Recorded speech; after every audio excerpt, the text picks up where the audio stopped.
Antes que nada, buenas noches. En nombre del Colegio de Arquitectos del Distrito 1, les damos la bienvenida, agradecemos profundamente el desborde que hay, realmente nos gratifica. Sé que nos va a traer conflictos, nos va a traer problemas, de hecho ya estamos viendo que con el brindis de honor, el brindis de recepción nos vamos a quedar medio cortos, pero sepan de alguna manera que hubo toda la voluntad de integrar y hacer participar a todos, y de hecho de eso se trata y eso es lo que vamos a hacer.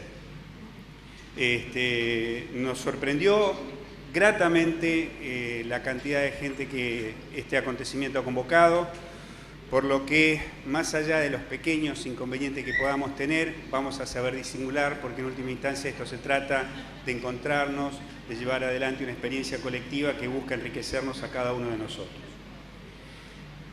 Les decía, en nombre del colegio les agradezco.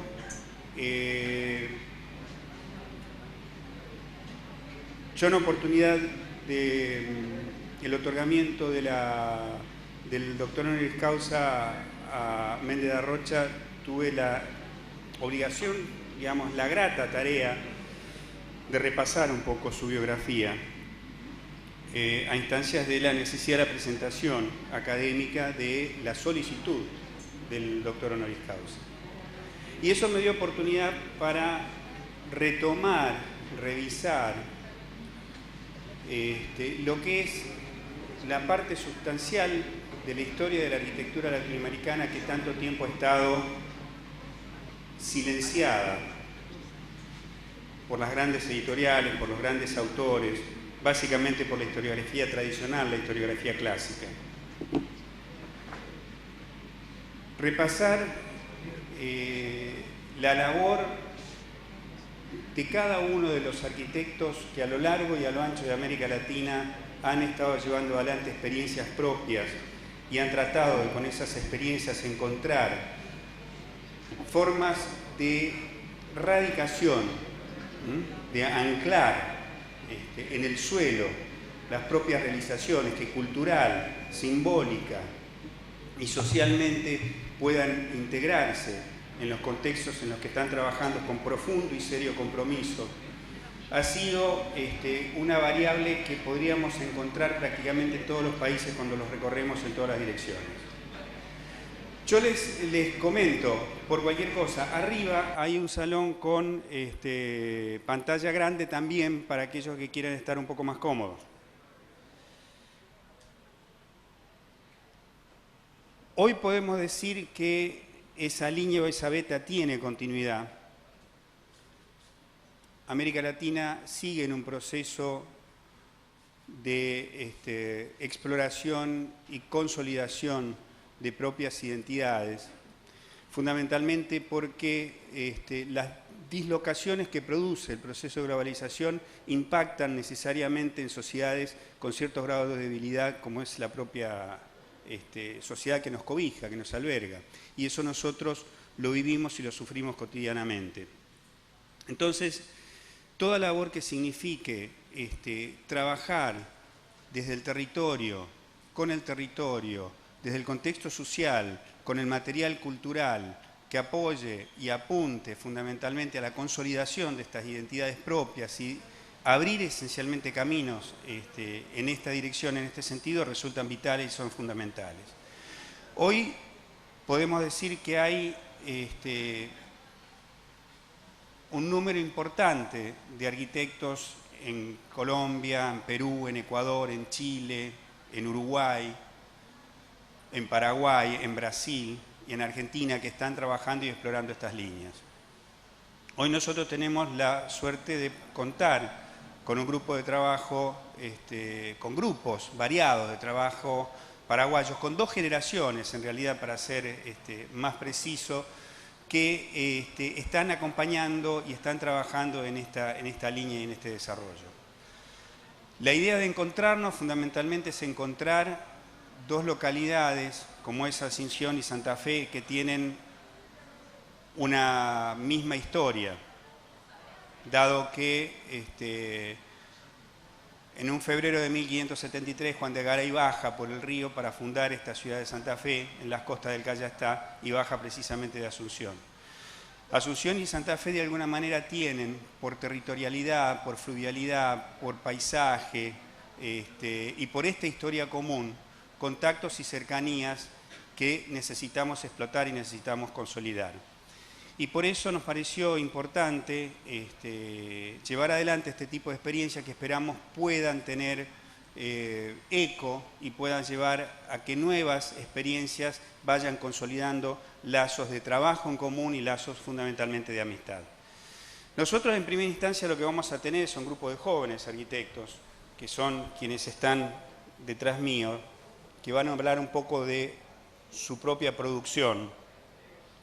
Se trata de los arquitectos Ramiro Meyer, Solano Benítez hijo, el grupo Culata Yobay y Lucas Fuster. Si no, me quedo con ninguno afuera, estamos todos presentes.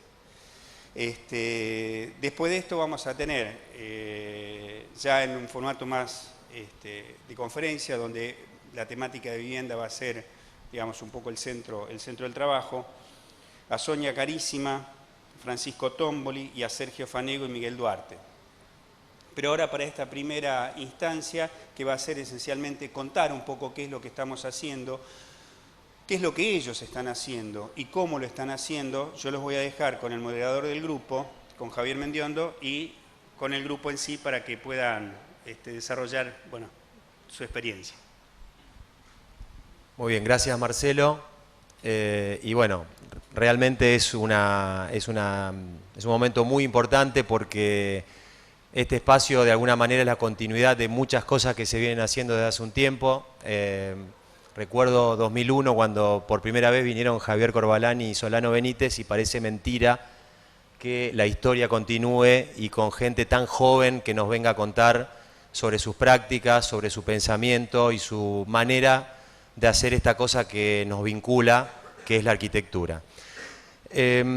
Vamos a hacer un recorrido de una manera un poco dialogada, tratando de encontrar algunos aspectos de interés en cada una de las propuestas que nos muestren nuestros invitados. Con Ramiro Meyer y con Solanito Benítez, conocido como Solanito,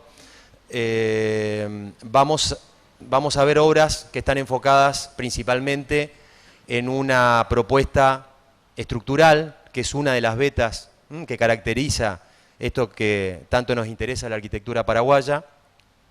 Luego con Miki González Merlo y Seba Blanco, el estudio Culata Yobay, y con Lucas, de alguna manera vamos a tratar de meternos un poco en esta tendencia que ellos están experimentando en darle nuevos sentidos a los viejos materiales.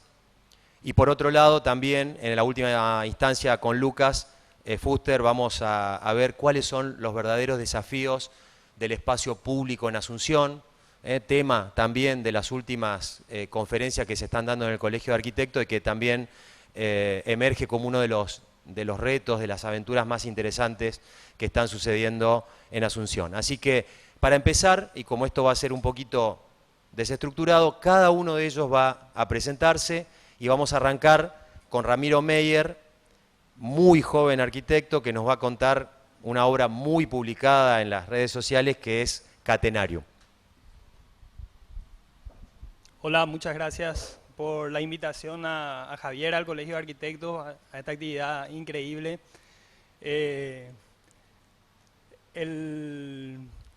Empiezo con alguna presentación, ¿sí? Bueno, tengo 29 años y empecé a trabajar ya desde época de facultad en algunos estudios, muy privilegiado porque en la facultad tuve profesores excelentes, ¿verdad? Del nivel de Javier Corbalán, Solano Benítez, los que están acá, que van a presentar obras que fueron todos profesores míos también. Y también vengo de una familia de arquitectos y ingenieros, de cierta manera que también son una importante influencia. Esta misma obra, por ejemplo, es un tributo, digamos, a Félix Candela, de cierta manera, reinterpretado en nuestro medio.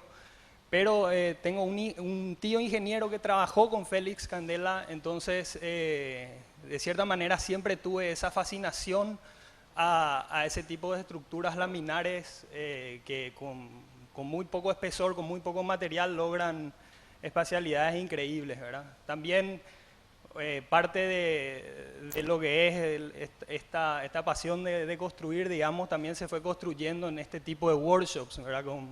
Con Javier, que nos invitó a un workshop con italianos acá, en otro viaje que hicimos con los arquitectos, que este intercambio de cierta manera de ver obras construidas, de ver estructuras impresionantes construidas acá, tan cerca nuestro, es realmente un motor y un impulso, una inspiración.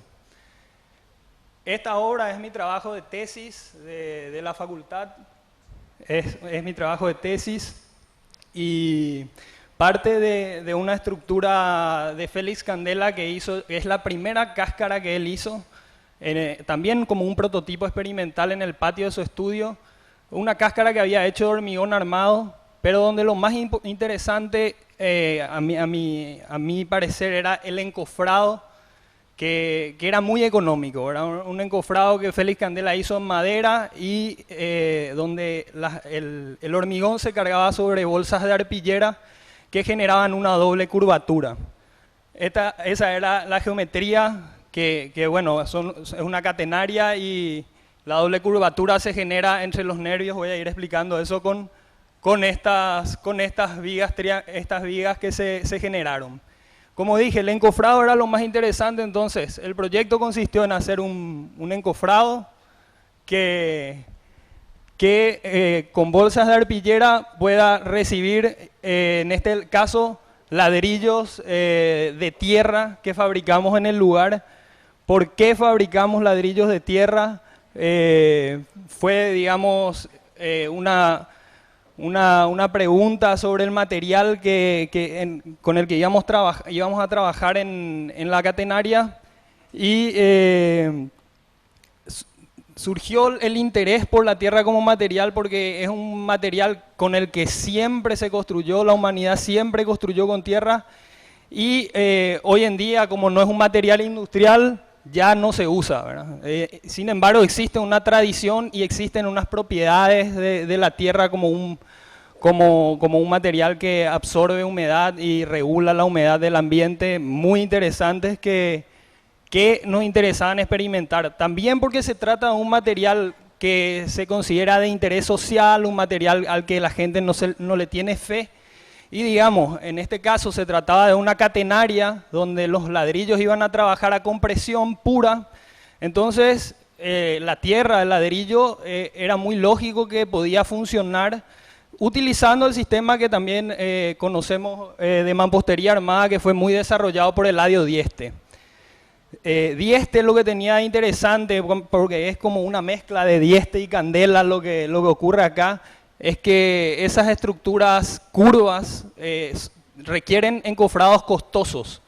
Entonces Dieste solucionaba el problema generando módulos de encofrado que repitiendo ese módulo podía generar techos y salvar las luces que uno quería con un módulo en serie que se repetía varias veces y hacía despreciable el precio inicial del encofrado, que es la idea de este proyecto, ¿verdad? Era ese encofrado tan inteligente, tan económico, llevarlo en lugar de madera, llevarlo a algo metálico que pueda construir módulos de la catenaria de 3 metros por 10 metros de luz y 6 metros de altura, para después generar, digamos, una tipología estructural que es finalmente, que son todas estas estructuras de doble curvatura, son tipologías estructurales que pueden albergar cualquier función adentro, ¿verdad? Entonces, es una obra que se puede construir en etapas, que la tierra tiene también la propiedad de que la gente misma puede generar su material sencillamente mezclando con agua. tiene un 1:10, una parte de cemento por 10 de tierra, que lo hace impermeable, no tiene que ver con la resistencia, sino para que resista el agua. Y se iba construyendo así modularmente cada 3 metros, con un sistema de andamiajes de madera, de tacuara, una mezcla, y se ve cómo se iban colocando hiladas por hiladas, con cuñas de madera, se iban colocando era como cargar bolsas, se iban colocando con cuñas de madera que se ven arriba, y siempre entonces se tenían unos cuantos ladrillos acuñados arriba, y abajo se iba cargando la mezcla. Las varillas que tiene esto son varillas mínimas, porque en realidad una catenaria trabaja siempre a compresión, y son varillas de 4,2 que lo que hacen es hacer trabajar la forma estructural, ¿verdad? Entonces, esa inercia estructural que genera cada nervio, cada pata, está cosida por las varillas que están en todas las juntas. Después del resultado, o sea, las sorpresas que te da la luz, ¿verdad? Estas son fotos de Fede Cairoli, digamos, que fue el que nos popularizó Catenarius, y de cierta manera estamos también acá gracias a Fede. Entonces ahí fue un asado. Hoy en día es un lugar donde bien es un espacio que va a ir creciendo, que puede tener varios usos, que se concibe como una tipología con un encofrado que puede desmontarse, cargarse en un camioncito y llevar a cualquier localidad, a cualquier lugar donde sea necesario, y volver a construir la tipología con los usos que sean necesarios en los lugares que sean necesarios, con técnicas simples, a escala de la mano, que la misma gente beneficiaria pueda participar de ese proceso y bueno, obtener un techo de esta calidad.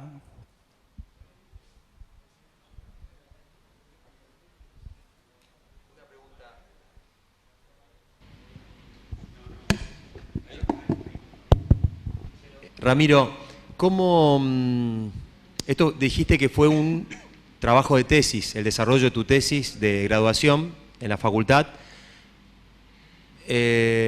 ¿Cómo, ya dijiste, digamos, de tu tradición familiar, de tu obsesión por las estructuras, pero ¿cómo fue que maduraste la idea, siendo que, digamos, el desarrollo de una tesis muchas veces es un tema o territorial o de gran escala, y es como que hiciste ese viaje a la esencia de las estructuras, ¿no?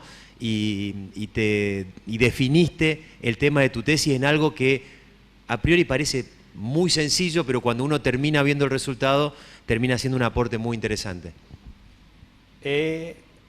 Al comienzo tenía una tesis que era también trabajar sobre cáscaras de hormigón y, bueno, siempre, digamos, la influencia de las estructuras en sí, o sea, la arquitectura encarada desde la técnica, desde la estructura, es de cierta manera una visión que tenemos también de los profesores que tenemos, y entonces ese interés sobre estas estructuras viene de ahí, también de la calidad que tienen de resolver espacio, de resolver forma y de resolver estructura en un solo elemento, ¿verdad?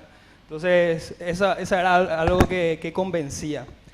Y el desarrollo de esta tesis viene mucho realmente de preguntarle a esa obra, que en realidad en el libro de Faber, de Candela, había una foto del encofrado original, y entonces todo el desarrollo realmente viene de observar muchísimas veces esa foto en varias instancias de la investigación inclusive, porque uno va proyectando y vuelve a tener dudas, y entonces volver a la foto, porque no había mucha información, solo eran 3 fotos y una narración, entonces era volver a la foto y ver qué de nuevo, ¿verdad? Cómo poder resolver el encofrado. Después ya se van viendo algunas cosas más finas de ponerle ruedas al encofrado para que no sea necesario desmoldar y volver a montar, sino que corra. Pero fue mucho, creo, preguntarle a la obra original, al referente, hacerle muchas preguntas y dibujar sobre eso y volver, y hasta ahora volver y ver qué nuevo puede salir de eso. Lo interesante de preguntarle a esa foto es que se encuentra una respuesta muy, muy interesante, ¿no? Porque es como que esa estructura hubiera sido pensada para estar en Paraguay desde siempre, ¿no? Estos espacios intermedios, esta manera que existe de vivir el espacio abierto que hay en Paraguay por el clima, por la corriente de aire, y además encontrarse con la cultura del ladrillo que es tan fuerte en ustedes, ¿no? Entonces, eso es realmente muy interesante. Así que gracias Rami. No sé si hacemos aplausos o no, pero...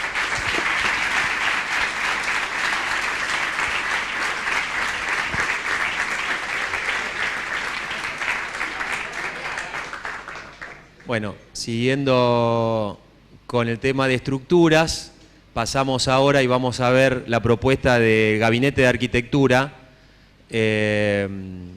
Solanito nos va a contar un poco esta obra muy nuevita, la vimos ahora hace poco en Asunción y realmente es muy, pero muy interesante. Así que seguimos con las estructuras, seguimos tratando de meternos en esa manera de pensar formas de cubrir los espacios a través de estas propuestas tecnológicas. Así que, Solanito. Muchas gracias. Gracias a todos en realidad por darnos la oportunidad de venir, por venir a compartir un poco las horas con ustedes o lo poco que podemos llegar a aportar. Bueno, yo soy Solano Benítez, me dicen Solanito, mi apodo, muy creativo. Y formo parte del Gabinete de Arquitectura.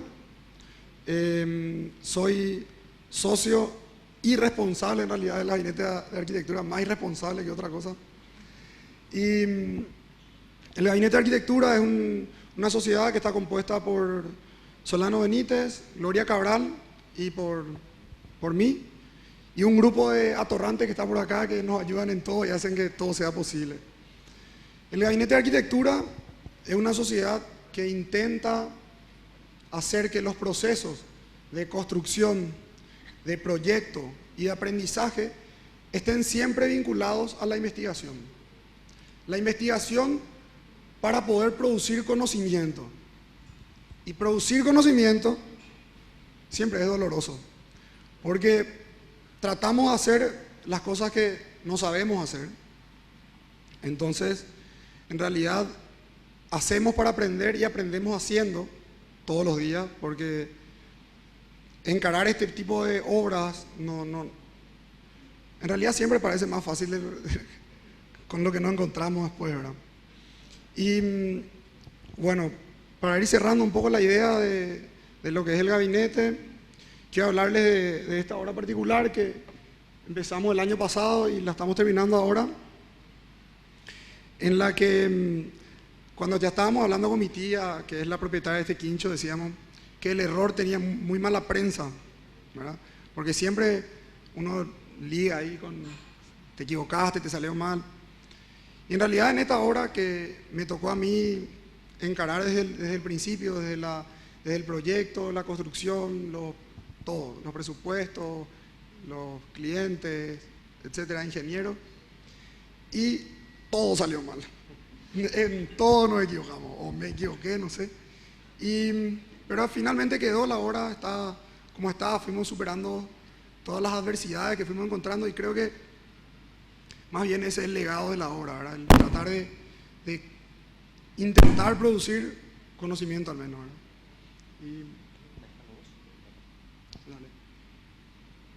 Solo para contar, este es un dibujo que nos hizo Luis L, que va a venir mañana, y traté de usar justamente este dibujo para explicar un poco de qué se trata la obra.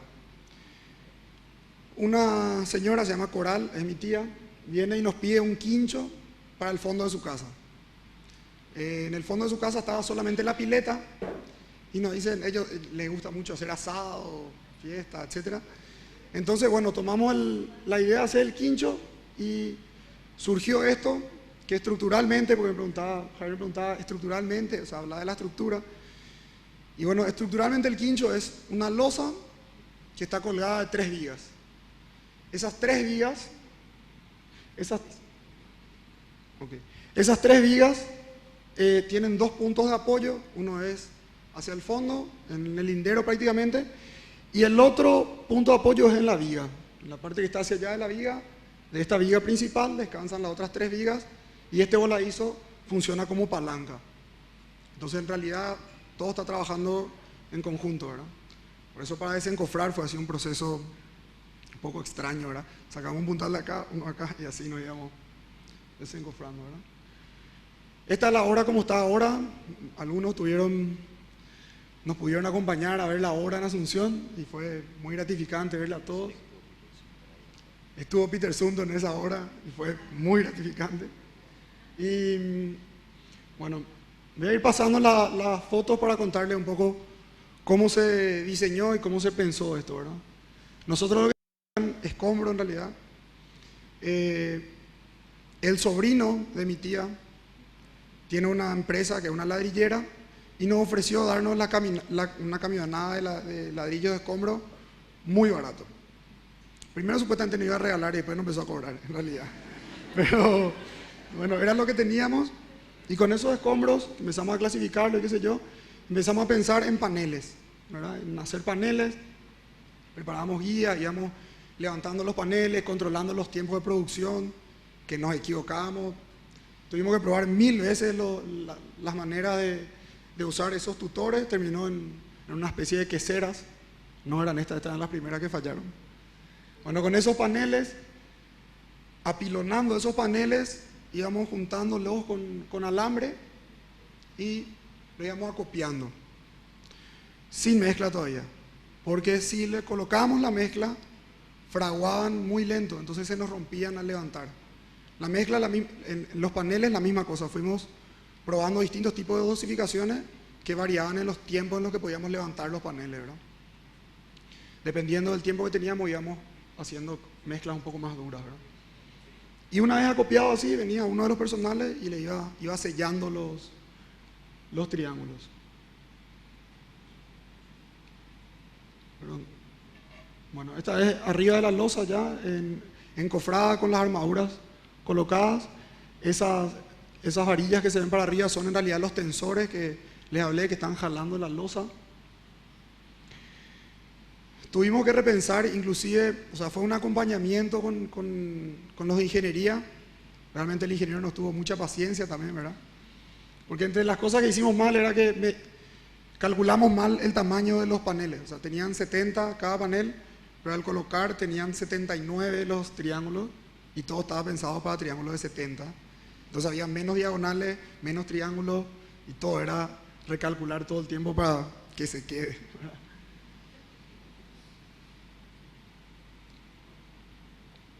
Ese es ya el día que desencoframos la obra, íbamos midiendo todos los puntos críticos, ¿verdad? Tanto de la viga como de la losa. En realidad primero desencoframos una parte de la losa, otro poquitito, y al final, cuando ya teníamos que desencofrar la viga, le fuimos haciendo entrar en carga en simultáneo la losa y el voladizo.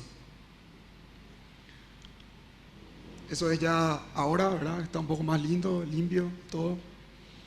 Y en esa parte de la viga, esta es la viga principal, y cuando desencoframos ese medio, ¿verdad? Que es justamente el que está recibiendo la viga, esa de la que les hablé, y esa viga está descargando al fondo en el pilar que ven acá, ¿verdad? Sí, esas vigas se juntan en una viga y descargan en 2 pilares, que son ese que está ahí y el otro está en el mueble allá. No sé cuál es el punto. Bueno, se entiende, espero que se entienda.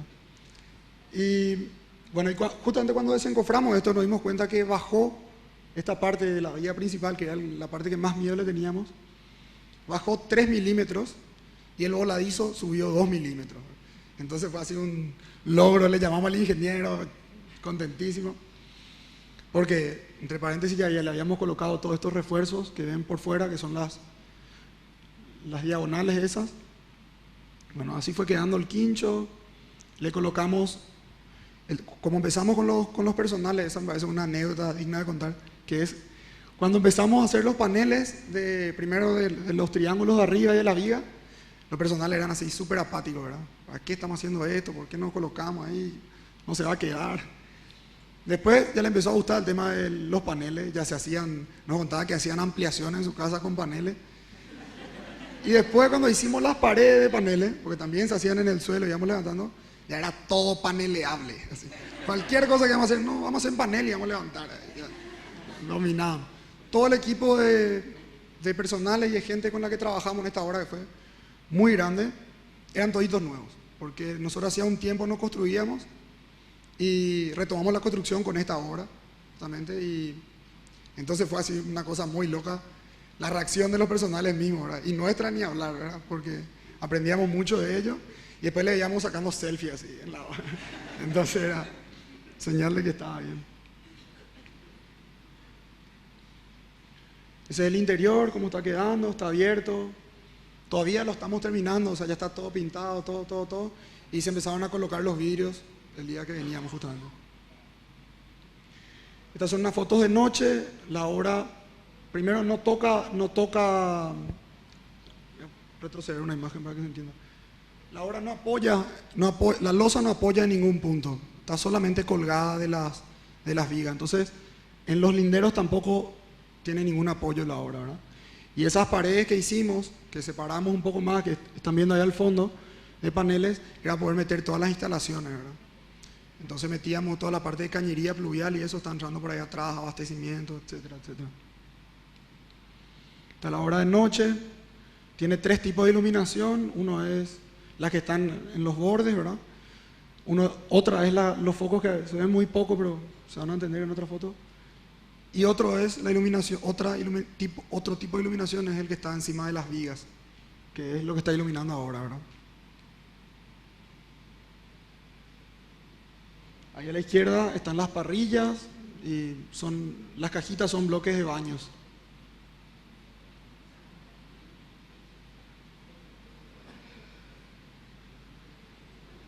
Ese nenito no estaba en la foto y después cuando revelamos, no, mentira. Es el hijo de la fotógrafa que nos acompaña. Bueno, y para concluir, esta es la última imagen que tengo. Javier más me decía, ¿cómo piensan en la estructura, verdad?